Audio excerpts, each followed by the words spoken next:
چھپ چھپ کر جانا تھا اور مجھے یہی کرنا تھا۔ میں برقع نہیں پہنا کرتی تھی، میں نے اپنی دوست سے برقع ادھار لیا۔ ویسے بھی اس کی شادی ہو گئی تھی، اس نے پرانے برقعے کا کیا کرنا تھا۔ میں نے اپنی آواز بھی تھوڑی بدل لینی تھی، اس لیے منہ کے اندر روئی رکھ لی۔ نقاب اوڑھ کر اپنے بھائی کی دکان پر چلی گئی۔ اس نے کہا کہ میں آپ کو ٹائم نہیں دے سکتا۔ میں نے منتیں ترلے کرنا شروع کر دیے کہ میں بڑی پریشان ہوں، میری عمر نکلتی جا رہی ہے، مہربانی کرو اور میری شادی کروا دو۔ میرے بھائی نے کہا کہ میں شادیاں نہیں کرواتا، صرف کپڑے سیتا ہوں، باقی آپ کی قسمت ہے۔ میں نے کہا ٹھیک ہے، میرے کپڑے سی دو۔ میں نے 2 سوٹ لیے، پیسوں کی کمی ہمارے پاس نہیں تھی۔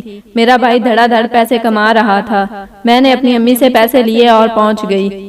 ساتھ کپڑوں کا ناپ بھی تھا۔ میرے بھائی کو پتا تھا میں کون سے کپڑے پہنتی تھی یا میرے کپڑوں کا ناپ کیا تھا، وہ تو ویسے ہی اپنے کام میں مصروف رہتا تھا۔ میرے بھائی نے مجھ سے کپڑوں کا ناپ لیتے ہوئے میرا نام پوچھا، جو کہ میں نے غلط بتایا۔ عمر پوچھی تو وہ بھی تھوڑی آگے پیچھے بتائی۔ پھر پوچھا آپ کی فیملی میں کون کون ہے، آپ کیا کرتی ہیں، سارا کچھ پوچھ رہا تھا۔ میں نے سب کچھ بتایا۔ کوئی درزی ویسے تو اتنی ڈیٹیل نہیں لیتا، لیکن باتوں باتوں سے وہ بات نکال رہا تھا اور بڑے طریقے سے یہ ساری باتیں مجھ سے پوچھ رہا تھا۔ اس نے باتوں باتوں میں ہی مجھ سے میرا فون نمبر، تعلیم اور یہ کہ کتنی پڑھائی کی ہے، سارا کچھ پوچھ لیا۔ پھر یہ کہنے لگا آج کل تو رشتوں کی بڑی کمی ہے، رشتے ہو نہیں رہے، یا لڑکیوں کی فرمائشیں بھی اتنی ہوتی ہیں کہ آپ کو کس قسم کا لڑکا پسند ہے۔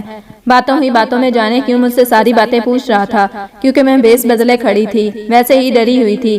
میں بھی سارا کچھ بتاتی جا رہی تھی۔ اس نے کہا کہ آپ کے کپڑے 2-4 دن میں سی دوں گا، اس لیے آپ 4 دن بعد آئیں۔ میں نے کہا اگر کپڑے جلدی مل جائیں تو۔ اس نے کہا بیچ میں ایک چکر لگا لیجئے گا۔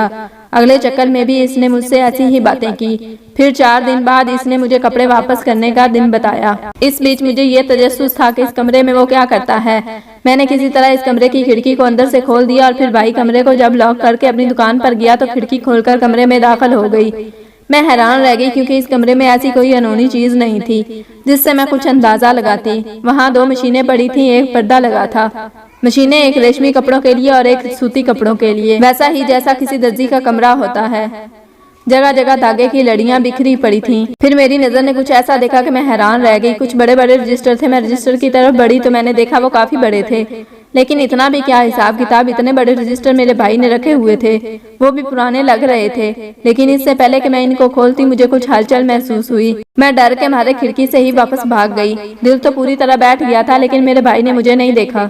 دراصل وہ میرا بھائی تھا، کوئی چیز بھول گیا تھا، اس لیے لینے آیا تھا۔ میں نے سوچ لیا کہ دوبارہ ایسی حرکت نہیں کروں گی، کیونکہ اگر اسے پتہ چل گیا تو میری جان نکال دے گا۔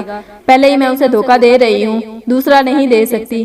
پتہ چلا تو جانے کیا کرے گا۔ امی میری نہایت معصوم تھی، وہ تو کسی بات کو سمجھتی ہی نہیں تھی۔ مجھے یہی سب کچھ پتہ لگانا تھا، مجھے اس دن کا انتظار تھا جب میرے کپڑے سلائی ہو کر مجھے واپس مل جائیں اور میں کپڑے پہن لوں۔ میں نے اس بارے میں کسی کو نہیں بتایا تھا، یہاں تک کہ اپنی دوست کو بھی نہیں۔ ویسے بھی وہ شادی کر کے مصروف ہو گئی تھی۔ میں جب کپڑے لینے گئی تو میرے بھائی نے پھر سے میرا نام پوچھا، کہیں اس کو مجھ پر شک تو نہیں ہو گیا۔ میں نے ڈرتے ڈرتے اپنا نام بتایا۔ اس نے کہا جی آپ کے کپڑے سل گئے ہیں۔ میں نے وہ پکڑ لیے، وہاں سے ایسے بھاگی کہ پیچھے مڑ کر ہی نہیں دیکھوں گی۔ میں نے کپڑے دیکھے، کپڑے تو بہت اچھے تھے۔ میں نے سوچا میں کپڑے پہن لوں، مجھے جلدی تو بہت تھی، لیکن میں نے بھی جمعے کا دن ہی مناسب سمجھا۔ ویسے جمعے کا دن 2 دن بعد تھا۔ 2 دن بعد میں نے گھر میں بہت ہی نارمل طریقے سے اپنی روٹین رکھی کہ میرے بھائی کو بالکل بھی شک نہ ہو۔ ویسے بھی وہ کپڑے پہن کر میں اپنے بھائی کے سامنے تو نہیں آ سکتی تھی۔ جمعہ والے دن میں نے وہ کپڑے پہن لیے۔ صبح سے شام ہو گئی لیکن کچھ بھی نہ ہوا، ہمارے گھر کوئی بھی نہ آیا۔ میں نے سوچا میری دوست نے بھی رات میں خبر دی تھی، شاید کوئی آتا ہی ہوگا۔ میں نے امی سے کہا کہ گھر کو صاف رکھیں۔ جانے کیوں مجھے اس بات پر یقین سا ہو رہا تھا کہ سارا کچھ ہو چکا تھا، لیکن پورا دن گزر گیا، ہمارے گھر کوئی بھی نہ آیا تھا۔ اگلے دن مجھے میری خالہ کی بیٹی کی کال آئی۔ اس نے کہا ہمارے گھر کچھ لوگ آئے تھے، بڑے عجیب سے لوگ تھے، کہہ رہے تھے ہم نجمہ نامی لڑکی کے لیے اپنے بیٹے کا رشتہ لے کر آئے ہیں۔ ہمارے بیٹے کی عمر 32 سال ہے، اس کی ابھی تک شادی نہیں ہوئی، لڑکا بھی ان کے ساتھ تھا، دیکھنے میں کافی اچھا تھا۔ پتہ نہیں ہمارے گھر میں نہ تو کوئی نجمہ کی لڑکی تھی اور نہ ہی ہم نے ان لڑکوں کو بلایا تھا، لیکن ان کا کہنا تھا کہ ہمیں یہیں آنے کو کہا گیا ہے، تو وہ ضد پکڑ کر بیٹھ گئے ہمیں نجمہ سے ملنا ہے، نجمہ کو بلا دیں، ہم نے لڑکی دیکھنی ہے۔ لیکن میں ان کو کیا بتاتی، امی نے ان کو سمجھا بجھا کر واپس بھجوا دیا۔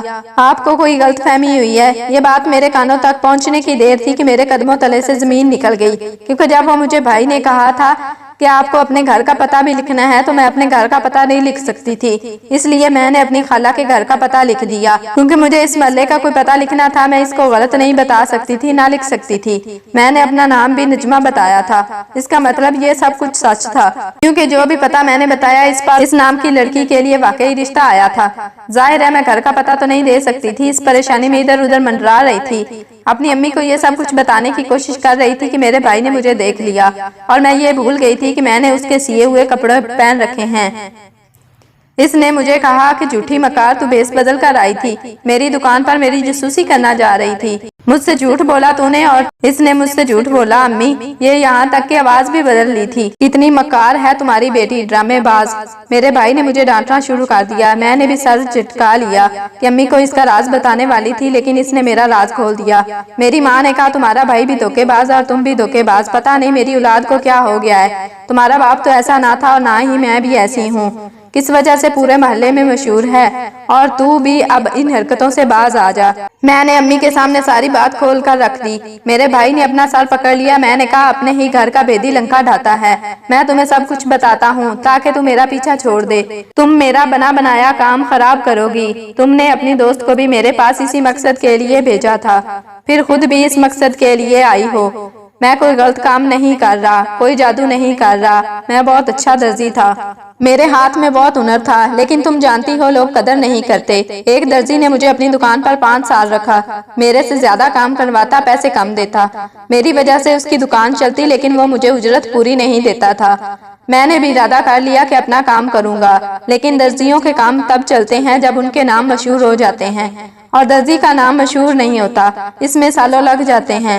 میرا ایک دوست تھا جس نے میرج بیورو بنا رکھا تھا، اس کا کام بھی ٹھیک نہیں چل رہا تھا، لیکن اس کے پاس بہت اچھے اچھے رشتے تھے۔ میرے پاس جب بھی کوئی کنواری لڑکی آتی تو مجھے پتا چل جاتا کہ وہ شادی شدہ ہے یا کنواری، باتوں باتوں میں اس سے سب کچھ پوچھ لیتا، اس کا نام کیا ہے، عمر کتنی ہے، تعلیم کتنی ہے، خاندان کون سا ہے، ذات کیا ہے، شادی کس جگہ کرنا چاہتی ہے، کس قسم کا لڑکا پسند ہے۔ یہ میرا طریقہ تھا عورتوں سے بات کرنے کا، یہ سب کچھ کروا لیتا تھا۔ عورتیں معصوم ہوتی تھی، بے وقوف نہیں کہوں گا، لیکن معصوم ضرور ہوتی ہیں، میری باتوں میں آ جاتی ہیں۔ درزی ہو یا دودھ والا، کبھی کبھی دکاندار سے بھی کھلے انداز میں باتیں کر لیتی ہیں، جیسے وہ واقعی ان کا رشتہ دار لگتا ہو، اور میں اکثر معصوم لڑکیوں کو ہی ٹارگٹ کیا کرتا تھا۔ جیسے ہی میرے بھائی نے ٹارگٹ کا لفظ استعمال کیا، میری امی کا تھپڑ میرے بھائی کے منہ پر آ لگا۔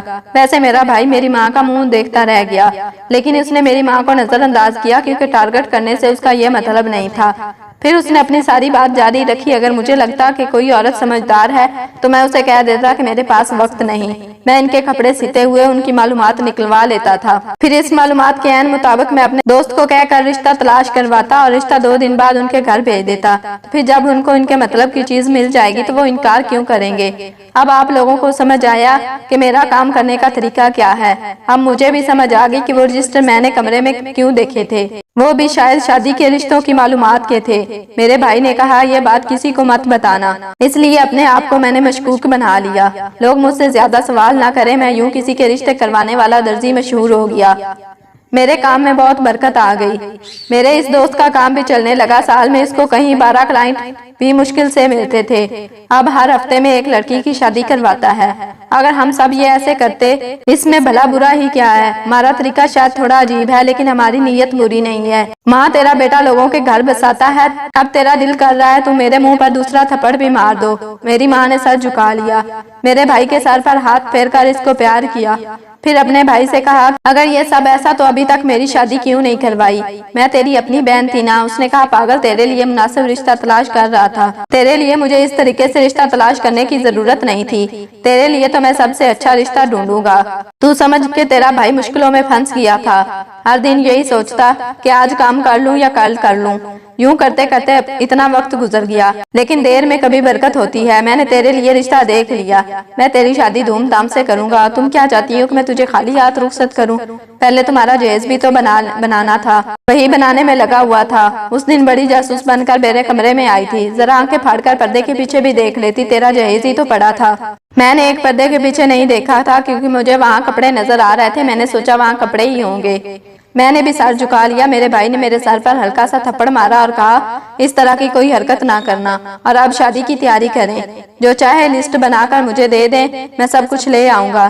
میری آنکھوں میں خوشی کے آنسو آ گئے۔ میری ماں نے بھی ہم دونوں کو پیار کیا اور میرا بھائی ٹھیک کہتا تھا۔ اس کا طریقہ شاید عجیب تھا لیکن پھر بھی وہ لوگوں کی شادیاں کروا رہا تھا۔ آج کل کے دور میں بیٹی کا رشتہ کروانا اتنا مشکل ہو چکا ہے کہ جس کی کوئی حد نہیں۔ ایسا نہیں کہ صرف رشتے کم ہیں یا لوگ پیسے دولت کے پیچھے بھاگ رہے ہیں، آج کل لڑکیاں بھی تو اپنی پسند کی شادی کرنا چاہتی ہیں۔